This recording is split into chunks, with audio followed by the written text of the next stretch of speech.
Tom Downey here for Chat Sports, back again with a new 2026 NFL mock draft. This one coming in from Pro Football Focus. It is a first-round mock draft. And as a trade at number 1 overall, the Rams in a bit of a blockbuster, projected to move up here in a deal with the Giants. Giants get, as Trevor Sycamore wrote, at least there are 2 first-round picks next year. I would wager even in a down class in general, it probably costs more than just the 2 first-round picks there. But the Giants move down and acquire extra picks. Rams get that number 1 spot. So will the number 1 overall pick be traded? Y for yes, N for no. Go ahead and let me know in the comment section of today's show. Let's get to the picks here in this PFF mock draft. Rams obviously coming up for quarterback. They take Fernando Mendoza, the presumed Heisman Trophy winner out of Indiana. Remember, the Rams have 2 first-round picks because they got an extra one from the Falcons as part of last year's trade, and that one is rapidly trending towards being a top 10 selection. So Rams could secure the long term with that extra first-rounder, taking a quarterback. It's actually back-to-back QBs here. Dante Moore, number 2 to the Las Vegas Raiders. Geno Smith has been really bad this year. Kind of feels like we're trending towards another reset in Las Vegas, and it's really hard to win games like that. Of note, no other quarterbacks in this round 1 mock draft. And if it's just Moore and Mendoza, and Moore might not go pro, boy, this class is really, really thin. Number 3, the Tennessee Titans take the top non-QB, Arvell Reese. I will say, he has not been as good the past couple of weeks. He's very much slowed down a little bit on that front, but he does do a lot of fun stuff as a hybrid on-ball, off-ball linebacker. Trev basically comparing him to Jalen Walker coming out of Georgia last year to Reese this year. The Browns at 4 take a wide receiver, Jordyn Tyson. Hey, if Ty Simpson, does go back to school and it's only a 2 QB class and the Browns don't get one of those first 2 picks, then taking a QB doesn't really make any sense, especially with, I think, some very good stuff shown from Shedeur Sanders specifically against an admittedly bad Titans team, but he still was a lot better than we saw to Dylan Gabriel. Getting him a playmaker does make sense. The biggest concern for Jordyn Tyson is not the playmaking, the skills, any of it. It's like, okay, can he stay healthy? That is a big-time question mark. Rueben Bain, the edge out of Miami, who is 6'3", 270-ish. I think there might be some teams who view him as a 3 technique because his arms aren't the longest either. Saints get an impact defender, and so too do the Commanders. Cashius Howell has really short arms. We're talking sub 31 inches, which that profile basically doesn't exist in the NFL because normally you don't become a good edge if you have that short of arms. He's just been the outlier of all outliers there, but he has been awesome for Texas A&M so far this season. Jets take a wide receiver at number 7, Makai Lemon, who, get ready for the Amon-Ra St. Brown comps. I think it would be a fun fit with Garrett Wilson. Just, big question marks as to what the Jets quarterback room looks like. Does Lenore Sellers turn pro? As of filming, no decision made yet there. Does he, what I think he should do, go back to school? Does another quarterback kind of burst his way into the top 10 because of the sheer need at the spot? And give me your predictions for that. How many quarterbacks go in the top 10 this year? Let me know in the comments section of today's show. How many quarterbacks do you think end up going in the top 10? Number 8, Francis Mauigoa out of Miami, plug-and-play option at right tackle. I think there are some who might think Mauigoa plays guard, but in theory, the Cardinals would give him his first crack at right tackle. As part of the trade down, Giants still get another receiver to help out Jackson Dart and pair with Malik Neighbors in Carnell Tate. Hey, Carnell Tate's done some really good stuff as the 2 with a really good Ohio State receiver several times now. Would be a good fit there. The Bengals do not take Caleb Downs here, which Trev did mention as a fit. Peter Woods, the defensive tackle. The Bengals have drafted a lot of defensive tackles and edges over the years, but they're still not getting the right amount of play. Woods just turned pro and will be a probably top 15 pick. The Vikings then gets Caleb Downs, maybe avenging that year they traded away from Kyle Hamilton. I think he'd be a really fun fit in the Brian Flores defense. I think ignoring positional value, there is an extremely strong argument that Caleb Downs is actually the best player in this class. I'm a little surprised the Dolphins didn't take a corner or something on defense. A tight end is, Kenyon Sadiq's awesome. That does feel like a luxury pick for a team that I think has some bigger issues to figure out. It is worth pointing out, beyond Jalen Waddle, they aren't good enough in the passing game skill player-wise anyway, especially with Tyreek Hill, I assume, not back next year. Another, not really luxury pick, but big boy pick. Caden McDonald, who is a really good run-stopping defensive tackle. He's a nose guard. He would help the Ravens in that area. 13 is rich, though, for a guy that's not going to give you a ton of juice as a pass rusher. Jermod McCoy out of Tennessee. If it weren't for the ACL to the cost in the entire season, we might be talking about him like as a top 5, top 6, top 7 pick. Chiefs take him here at 14. A couple of their key guys that hit free agency. I kind of think edge, which has long been an issue for this Chiefs team, might have been a better fit.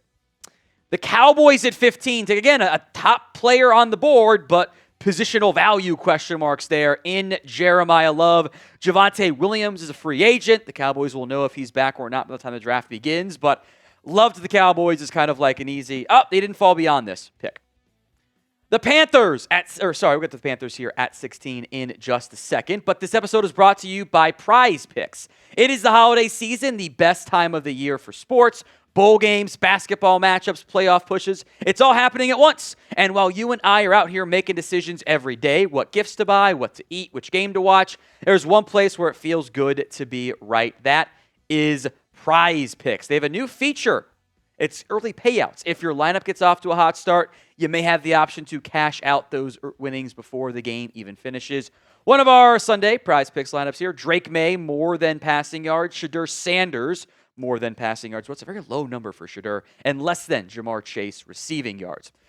Prize Picks is simple to play. You pick more or less on at least 2 player stats. You get those picks right, you could cash in, get in on the action in 45 states, including California, Texas, Florida, and Georgia. Download the Prize Picks app today. Use code CLNS to get $50 in lineups after you play your first $5 lineup. That's code CLNS to get $50 in lineups after you play your first $5 lineup. Prize Picks, it's good to be right. I got a bit ahead of myself with the Panthers pick. Sonny Styles, I think, linebackers aren't always as highly valued. He's been awesome this year. Part of a very, very, very, very, very, very good OSU defense. I think an impact 3-down, linebacker for Carolina is exactly what they need. Love this fit here for the Detroit Lions, David Bailey. I do wonder if he's going to be an every-down run-stopping piece, although he's been fine for Texas Tech. But he's at his best as a pass rusher. Adding some juice to the Lions' pass rush room, I think Bailey could easily go top 15, if not maybe fringe top 10. Jets go defensive tackle to replace Quinnen Williams. That's Christian Miller. Again, the Georgia defense doesn't always put their front guys in the best spots to make plays. 18 might be a little bit rich here. He's a very good run stopper, though. The Georgia defense playing much better in the back half of the season, too. Number 19, another receiver, Denzel Boston, out of Washington, who can do some inside-outside stuff, and at 6'4", 210, which you don't always see. He can do some of the big slot stuff that Pittsburgh has even tried some with DK Metcalf. Helps out whoever the Steelers quarterback is next season. TJ Parker, the edge out of Clemson.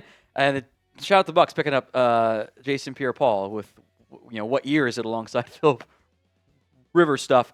He has not been as good this year. He was in all the top 5, top 10 mock drafts preseason, much like the entire Clemson team. Bit of a step back so far this season. An extremely popular pick, Vega Ioane, the offensive guard out of Penn State, continuing to try to build up the protection for C.J. Stroud. It's been better as of late, but I think it's not an elite level unit. If you guys want more free NFL draft videos, you've come to the right spot. Hit that sub button so you don't miss out on any of our NFL draft coverage here on Chat Sports. Caden Proctor, number 22 here. The Chargers offensive line super banged up in part. I would assume this is kicking Caden Proctor inside to guard, which might end up being his best spot in the NFL. Protect Justin Herbert is a good idea. Another corner for Philadelphia. This would allow Cooper DeJean to play in the nickel spot consistently and not have to be on the outside where at times he has been picked on this year. Pair him with Quinyon Mitchell. Mansour Delane has been the best coverage linebacker as far as I'm concerned this year. Notable eligible prospects in college football. Not going to have the greatest size, speed, arm length combination, though. It's actually back-to-back LSU kids here. AJ Halsey, the safety.